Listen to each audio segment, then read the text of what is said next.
You ask Tiger to solve. This deals with linear equations with one unknown. The final result is m equals -8. Let's solve it step by step.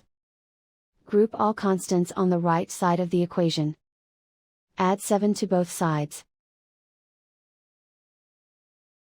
Simplify the arithmetic.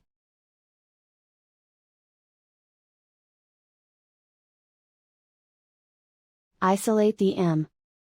Divide both sides by -3.2. Cancel out the negatives. Simplify the arithmetic. Move the negative sign from the denominator to the numerator.